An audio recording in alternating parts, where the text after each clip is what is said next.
After a recent workshop where I've been talking about stage presence and delivery and being more dynamic, one of the researchers stayed after to ask me a question privately. He didn't want anyone else to hear it. He came up to me and he said, "Dr. Churchill, what about me? I'm an introvert. What advice can you give me for being more comfortable on stage?" So I shared with him one thing in that moment after that workshop.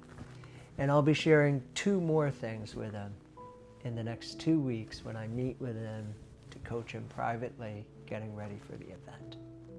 But if you stick around for this video, I'll tell you all three right now.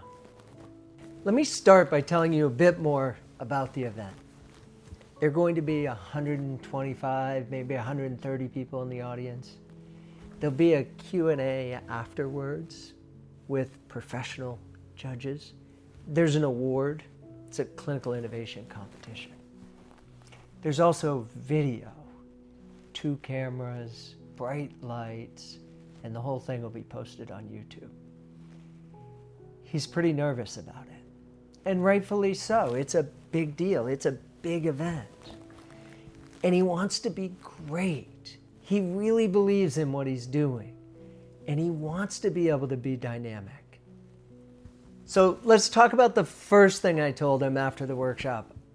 This is what I told him about being more dynamic, being more engaging on stage. It's not all about eye contact with the audience. Everything doesn't need to rely on eye contact. He said, "What do you mean? I don't have to make eye contact?" I said, no.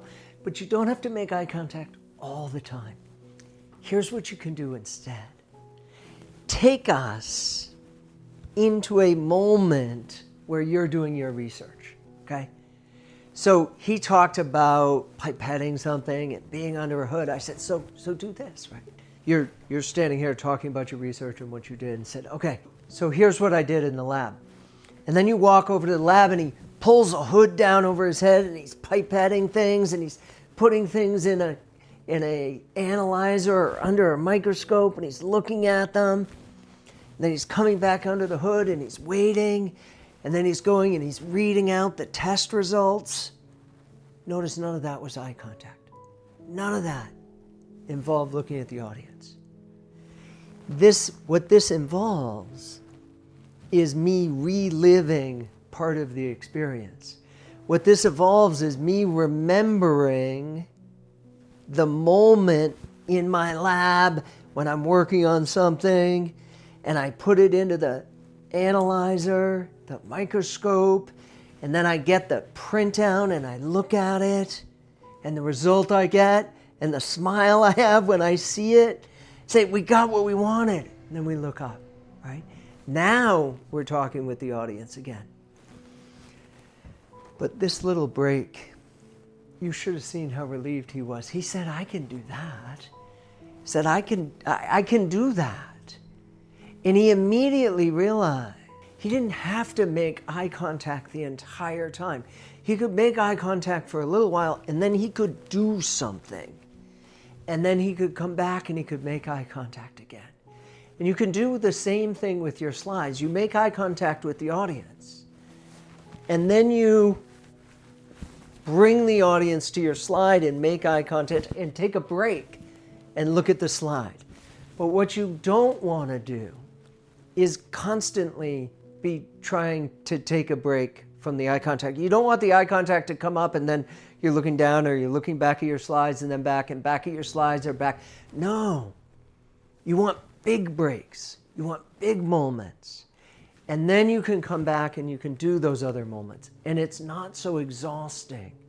And it's not so challenging because you know a break's coming. You know, okay, I can do this for a moment because I'm going to be able to do this for a moment. Or I'm going to be able to do this for a moment. And from an audience perspective, it's much more engaging because it's dynamic. We don't want someone who's looking at us the entire time. We want to see what they have done. We want them to be showing us something on their slides, maybe. Okay? They're sharing something, sharing a visual, interacting with it, interacting with their work, and interacting with us. But notice there are 3 different places here now. And it's not more eye contact all the time, which is, if eye contact is hard for you, what's hard usually is not a little bit. It's hard when it's the entire time. It's hard when there's no break, okay? So that was the first thing I shared with him, a big smile. He's like, I can do this. I can do that moment, and then I can live through those other moments, okay? Because some of this is just living through some things that are hard. We're going to talk about that as part of the third one.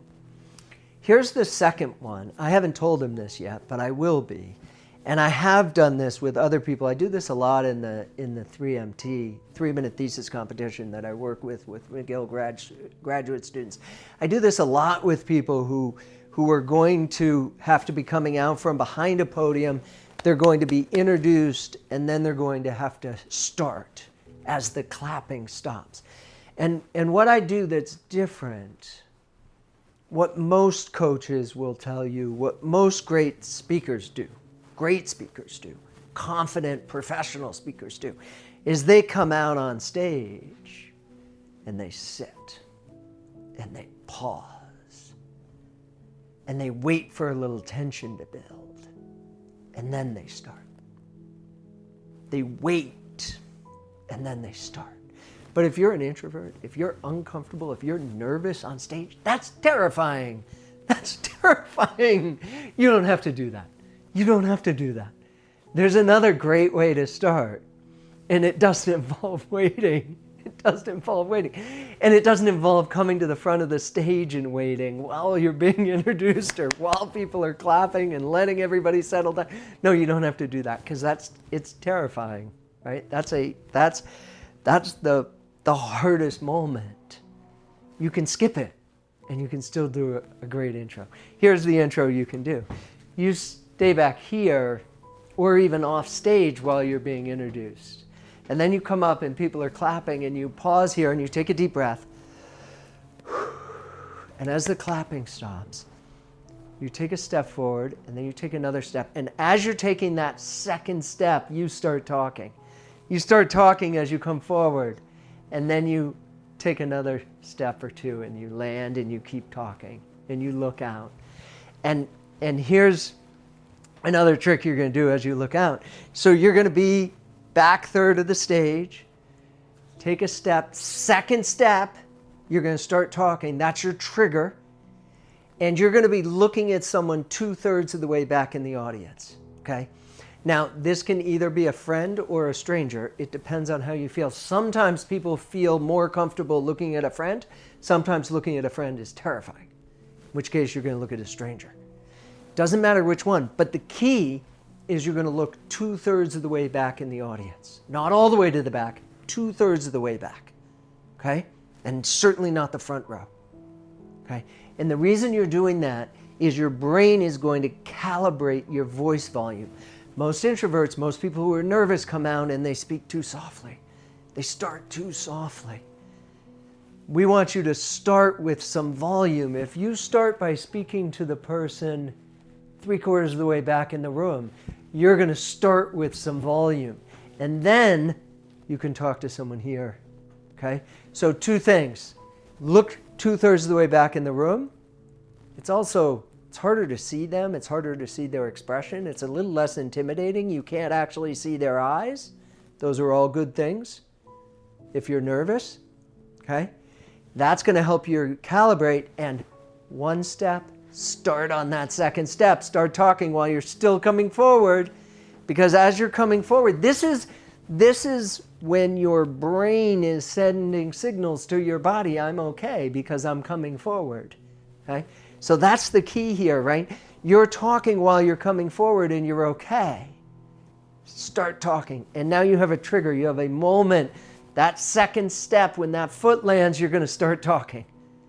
And then you're going to take one more step, and then you're going to settle and keep going, talking to the back third of the room. That'll help you nail your opening. It'll get your volume right, and it'll get the trigger so that you're starting when you're sending a signal to your body that you're okay. Rather than when you're here and you're just more and more nervous, you're the most exposed when you're static and you're at the front of the stage. So you don't have to start that way. Let the professional speakers start there. You don't have to do it. You can be great starting the way I just showed you, okay? All right, third one. Third one is about having a little more compassion, okay? It's realizing like this, I want to be a good speaker versus a great speaker, or I want to be a really good speaker versus a professional speaker. It's realizing that these things take time. I want to make more eye contact with the audience. I want to do something like what I talked about earlier with like a moment and experience that people can share, okay? Or I want to be a bit more dynamic in my voice.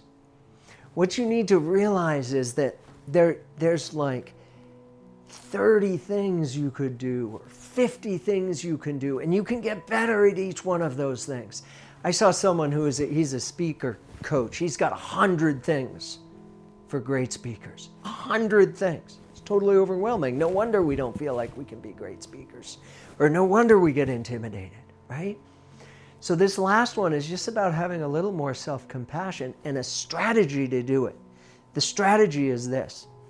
Each time you do a presentation, doesn't matter, practice or real, each time you do a presentation, one thing you want to do a little less. One thing that you do that you want to do a little less of. Maybe you or ah. It's not eliminating and ahs, it's just decreasing them, okay? One thing you want to do a little more. Maybe you want to gesture a little more. Maybe you want to make a little more eye contact. Whatever it is. One thing you want to do a little more. One thing you haven't done before that you'd like to start doing. Maybe it's the thing I showed in the beginning of this video. That's what it'll be for the person I'm talking to. That's the new one he's going to do in his next talk. You just do that each talk or each practice of each talk. One thing you want to do less, one thing you want to do more, one thing you want to try that you haven't tried before. That's it. And realize that the path is incremental. The path is little steps, but they're little steps that are iterative. They're little steps that compound, right? Everybody knows the value of compound interest. You invest in something, it grows 3% or 7% or 10% a year. After 20 years, it's 100%, right? So you get 5% better or 10% better each time. You get 2% more comfortable each time. After 5 reps, after 10 reps, after 20 reps, after 30 reps, all those things add up to a lot. But you have to realize that it's a path. It's a path. You may never become a professional speaker. You may never become the most comfortable speaker. Speaking may never be, if you're an introvert, speaking publicly is probably never going to be something that you love doing. But doesn't mean you can't be really good at it. Doesn't mean you can't get really good at it. You can develop these skills, okay? If you want some help developing these skills, check out the program I've built. Get in touch with me if you want some individual coaching. There's lots of different ways to do this. Watch more videos, subscribe to the channel here. You got this.